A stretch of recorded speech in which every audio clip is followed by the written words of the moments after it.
Hello,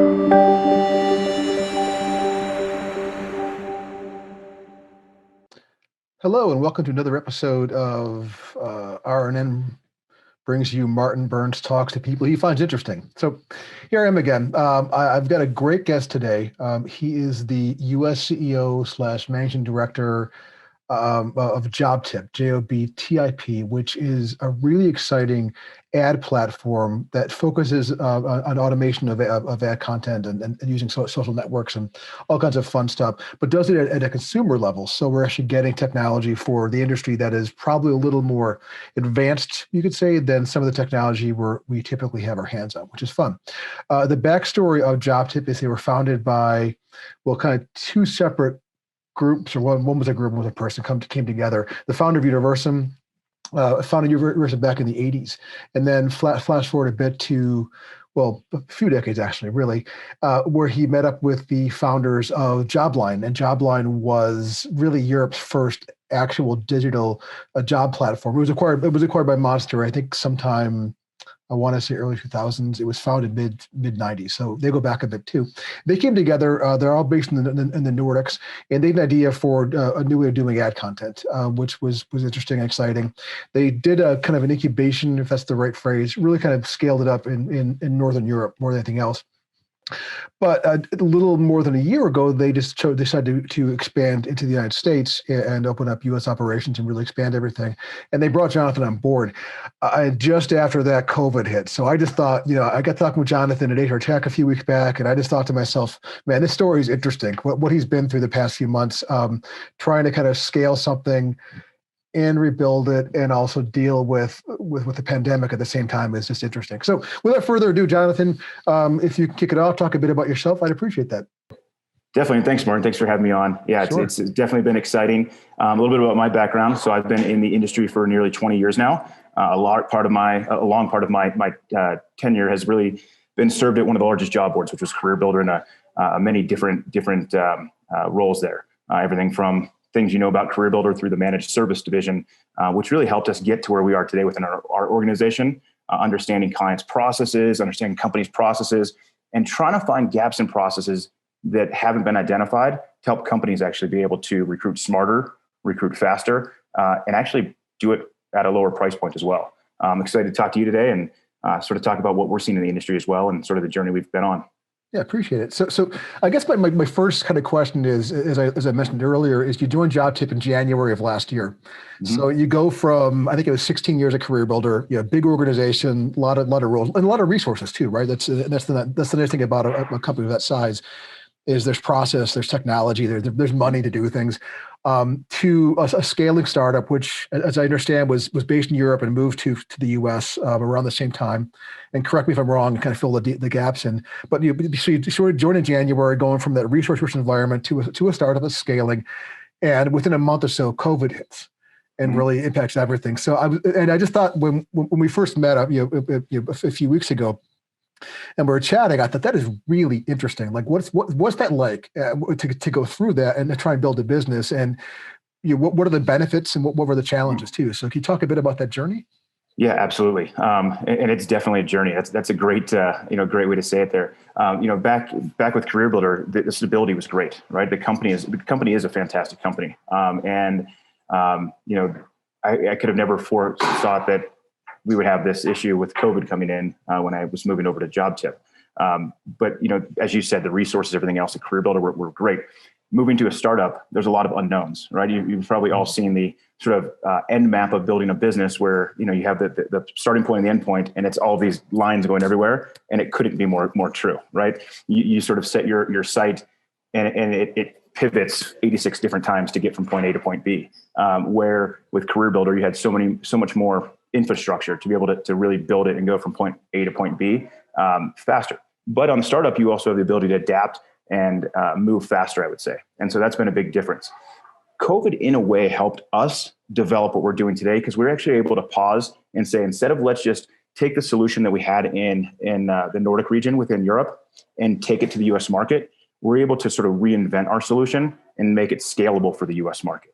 And so we were able to pause our business and say, this is going to work. We have a product that works and it'll work well, but is it scalable? Is it actually, is it is there enough companies that can benefit from what we can do? And so we took a step backwards and were able to really define who we are as a company here in North America. And then from that as well, build out a brand new solution, build out brand new technology. And so even though it hurt many people, and it hurt us as well, right? I mean, it did. But I think when we look back on this in a year or two from now, we're going to say, hey, that actually was I don't want to say a blessing in disguise, but it was an opportunity in disguise that we actually were able to sort of hit the pause button, reset, take our resources and put them into our technology and build, and also identify and talk to companies and identify what were the gaps when they come out of this and they have to hire quickly. How are they going to do this? And how do we build something that the market needs?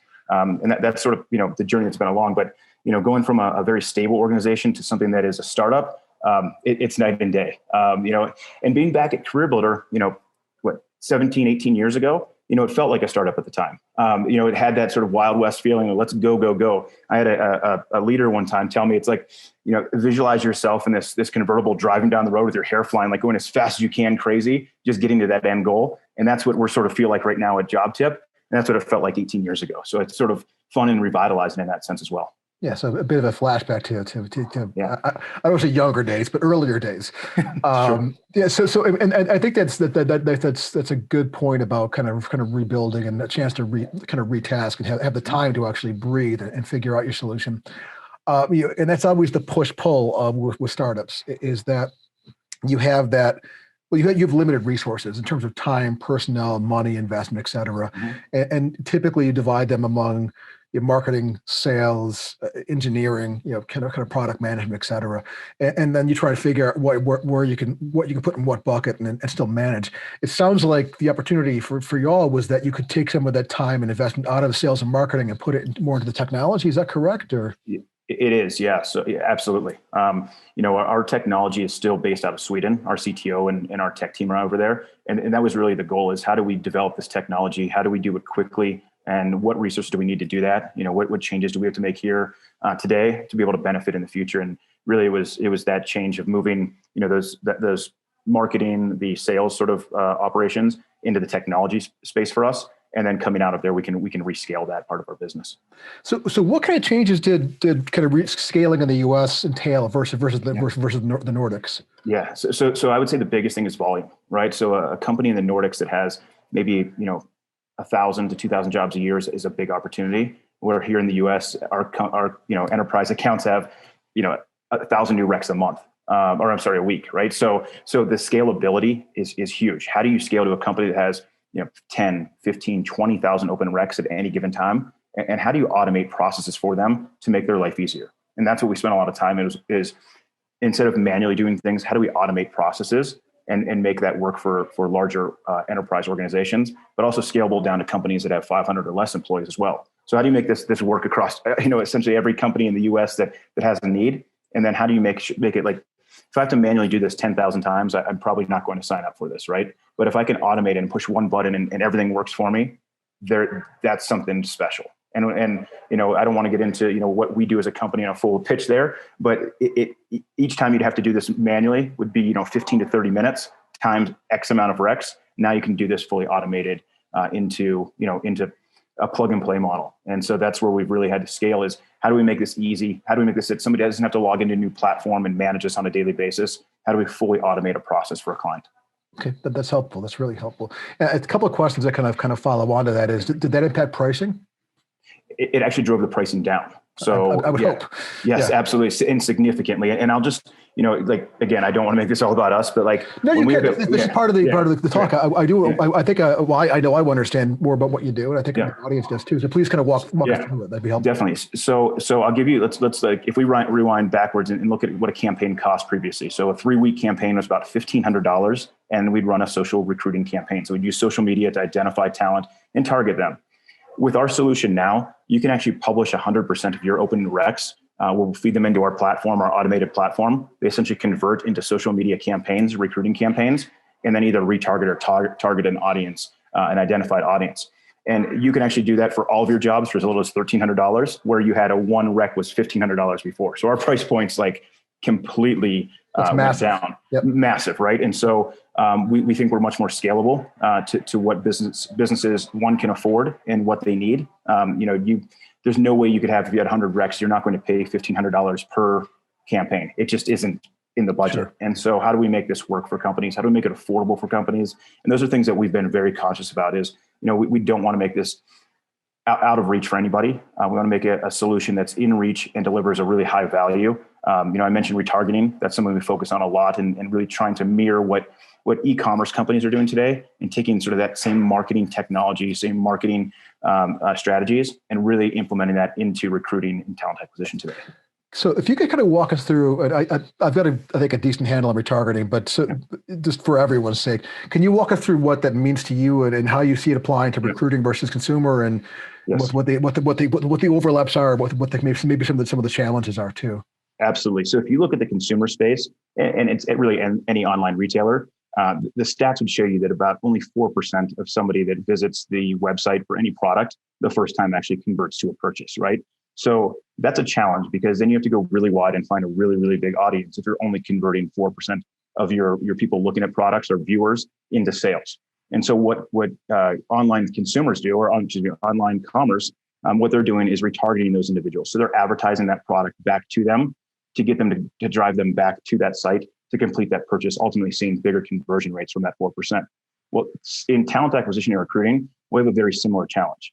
So of all of the views to a company's career site, into their ATS, into their recs, only about 6.5% actually convert to an application. So that's a challenge in itself, is that there's a large number of individuals that aren't converting to applications, that at some point, somewhere along their journey, had expressed interest. They landed on your requisition. They landed on your rec 1, 2, 3, 4, 5, and they disappeared. And through our surveys with job seekers, we found that it's not that they don't want to work for your organization. It's the fact that it's timing. They're on their cell phone. They know it's a 15+ minute process, and they'll come back and do it later. The reality is that they aren't coming back and doing it later because they're looking at multiple jobs. So we now can take that same thing that e-commerce is doing and retarget that opportunity back to that individual in a time when they have more in the opportunity to complete that application. So, they're at home 8:00 at night watching mindless reality TV, and they're surfing Facebook on their phone. In their newsfeed, that opportunity shows up. Now I have time to go back and complete that application. So you see those conversion rates go from 6.5, upwards of 15%, which is huge. You don't have to go wider. You don't have to find a bigger audience of talent. You already have a really strong audience that's visiting your jobs today. Let's re-invite them back and re-engage them. And so we've been doing a lot of data on, or a lot of surveys with job seekers on why aren't you completing applications? And we're finding that, like I said, it's not that they don't want to complete the job, it's timing. It's an opportunity. And so the opportunity is to get back in front of them in a different way and re-invite them back to complete that application. So that's really what retargeting is how do we re-invite those individuals that haven't converted, and get them into your ATS so that you can start to have those conversations with them. Which makes sense. And it's the challenge with some of the larger ATSs. And I don't want to beat Taleo up, although I think that's safe to do that because it's we all do. But with Taleo, it's desktop apply, basically. Their mobile apply is borderline non-existent, and you can do overlays via CRMs, but it's still challenging. But you catch someone's eyeballs on the phone while they're in line at Starbucks. Well, back in the old times when we stood in line at Starbucks on their phones, we'll get back there, I hope. But when they're on their phone, they're doing something. They see the job ad, they can't apply. But this way, you can remind them while they're at the desktop or where they actually can get to it. Question to that: so are you looking into, and is it possible to tie in retargeting to the apply process? And by that, I mean someone's in the workflow, they've started applying and they lost track of the application, which happens a lot, and they abandon it. Could you possibly track them down into the ATS and then remind them, hey, listen, like an ad pops up on Facebook, hey, reminder, you forgot you're applying to Acme Semiconductors, come on back in, and then bring them back to that stage. Is that even possible yet? Is that technology there, or is that a... It is. No, it's not a pie in the sky. It'll actually be on our product roadmap. It takes a little more integration. Yeah, it takes a little more integration with the ATS specifically, right? Sure. To know where that person is, also to have the data saved in there. So when they come back, they don't have to start from square one. That's important because when you go back and it's already auto-populated where you've already filled out, your conversion rates are higher. If you have to start at square one and say, I've already done this, I'm not doing this again. There's a lot of mentality or psychological pieces that go into this. No, I totally get it. I totally get that. It's, I got my first COVID vaccine a couple of days ago, and it just registering for the stupid thing on my phone, it kept losing stuff. I had to go back and fill it out again and again. It was maddening. So I've it's relevant, I think. But I would think too that might be more at on the ATS side, where the ATS needs to make sure they retain that. So that's where you build a profile and remembers who you are. So I would hope you wouldn't own that part too, because then you're looking at some data privacy issues, et cetera. Yes. But that's interesting, and that's exciting to me because I think when it comes to abandonment, that's a huge problem. And if you could address that, that's significant. Who do you currently integrate with? Who do you partner with? Do you have any integrations built yet, or? So to be honest, we don't need a lot of integrations for our solution to work. So whether it be Taleo or iSIMS or Jazz HR, any of these ATSs, as long as we can as long as that ATS is open and allows a script within their ATS, we can turn on retargeting for that client. So in most scenarios, we don't have an issue. There's a couple outliers that are more closed, that are harder to install that script. But it's as simple as us getting a job feed from the customer, whether it be XML, JSON, whatever it may be, that feeds into our platform and tells us which jobs to publish for them. And then based on the script that's installed, we're actually creating different categories of job seekers. So let's just say, you have finance and accounting, you have, pharmacy, whatever it may be, you have the different ones. We align media to each one of those. So as they come in, let me just take a step back there. With the different categories, we bucket everybody in there. So if I'm looking at pharmacy jobs, I fall into my talent audience for pharmacists, right? So these are the people I can retarget and I can reach to. We also have a media library that aligns to each one of those categories. So as the job feeds into our platform and converts to a social media campaign, it aligns with the relevant media as well. So it's going to serve me the ad for a pharmacist ad with media that is for a pharmacist, that's compelling, right? Sure. Images and videos. And so with the integration, really, as long as we can get that script installed to understand who is coming and what kind of jobs they're looking at, fire that to Facebook and say, do they have a social media account? Yes. And then we put a second script on the post apply page because we don't want to target people that are already in the ATS. So as long as we can get the script installed, we are pretty straightforward and easy there. The job feed, we haven't had one we couldn't integrate with yet. So that's all in-house integrations right there. But no, it's getting the media, getting the script installed usually takes, it's a couple-day process and we're up and running. So a couple-day process with maybe an hour and a half lift for a client to install. So next question on the same lines, could you, you may have already built this in, is it possible to tag content on a career site? But by that I mean, so let's say someone comes to your site, maybe even the consumer side, but they're reading white papers on topics that that relate to jobs you're looking to hire for. So let's say there were data. So you've got white papers on data science on your company, corporate, your main kind of marketing blog and whatnot.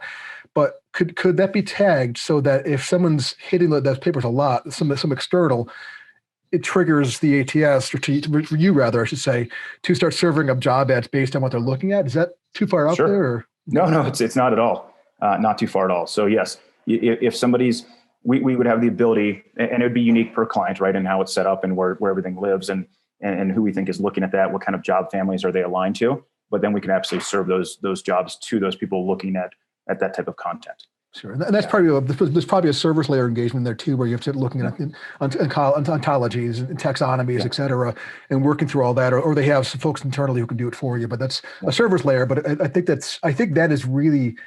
I've always looked at that and said if we could do that, that'd be incredibly cool. Because you're really that's real engagement. Then it's full circle, right? It is, and I think that will be definitely more in a custom offering that we'll have and building those out. I think if you look at our long-term game, and long-term today is, not the 5-year plan, but maybe, the 18-month plan. Sure. Is our goal is to be the full service social recruiting model for any client, right? So whether it be Google, Facebook, whatever's hot, TikTok, whatever is hot right then and there, that with a push of a button, they can advertise and either retarget to all of those platforms, right? So the jobs feed in and all of a sudden here's your social play. And we're literally pushing those opportunities out across all of those channels. And that's going to be big for us. One other thing that I think is really cool is based on the data of who's coming to the company's career site today and looking at jobs. And I always use pharmacists, but they're looking at the pharmacist jobs. We actually take that data on those individuals and create profiles for the companies as well. So that not only can we retarget, we can define lookalike audiences based on who's coming and looking at those jobs and help the client develop a brand new pipeline of talent as well to advertise to. Excuse me. That's I think important. especially with where we are now with consumer marketing finally coming into recruitment. So a couple more questions for you here. There's one or two more. In terms of how you actually market and sell, how do folks, how do folks, are you reselling through ad agencies? Are you direct sales, or how are you actually marketing your product? Yeah, it's both. And actually, we're in the process right now of bringing in a new marketing specialist, to a consumer marketing specialist for us as well. But yeah, we work with most of the big agencies today. And then we also have direct clients come directly to us as well. So we are agency friendly, as we like to say. We understand that the importance in the space for an agency. But yeah, you can either work with your agency and we'll work friendly with them, or you can come directly to JobTip.com, check us out, and you can work with myself or one of our sales folks or our COO. I mean, we're very direct and facing to everybody. So that's the benefit of working with a smaller scaling startup. You get a lot of attention and connection to the folks who are doing product vision and roadmap too. You mentioned you're looking for a marketing, or you have a marketing person. You hired them yet, or are you still looking? I will start that search actually on Monday. So, okay, so everyone out there, the JobTip's looking for a marketing person. Right. And once you have the rec built up, share it with me. I'll get it. I'll my network too for you. Happy to do that. That's always fun too. That's growth and hiring. That's a good sign. Yes, we like that. And I know you've got kind of a hard stop, but I just want to grab your time this morning for just a few minutes, talk a bit, do the solution. And how do folks reach you, by the way? Yeah. So the easiest way to get in touch with, and I am the easiest person to get in touch with, because everything I do has my cell phone number on it. So it's super easy. But if you go to JobTip and you wanted to go to JobTip.com, you checked out our site, you say schedule time, it actually goes to my calendar directly, okay. Or Jonathon.ralph@JobTip.com. Any of those ways, and I'll make sure to respond. Very cool. So very fun stuff. This is one of my passions, is this kind of an approach. So I'm excited to hear about it and share it with the audience. It was great catching up with you. Anything else you want to say before we wrap up, or? Just thank you for your time. I really appreciate it. It's been great. I loved our conversations leading up to this. We sort of both, I guess, geek out on the tech space and this and everything going on. And we could probably talk for hours upon hours about, different things with upskilling and everything else you had mentioned previously. Like, there's so much passion about what's going on in this industry right now. And I think that it's pivoting quickly. And, I'm also really, really excited to see, the recovery here in the US and companies starting to hire up again. And I think it's going to be really interesting to see how that happens and stay close to it. There's a lot coming up. I mean, the next 6 months can get really interesting. So listen, I will see you in person someday. In the meantime, enjoy your Steamboat Springs. So try to ski while you're on vacation. Your time, and we'll talk soon. Thank you very much. Take care.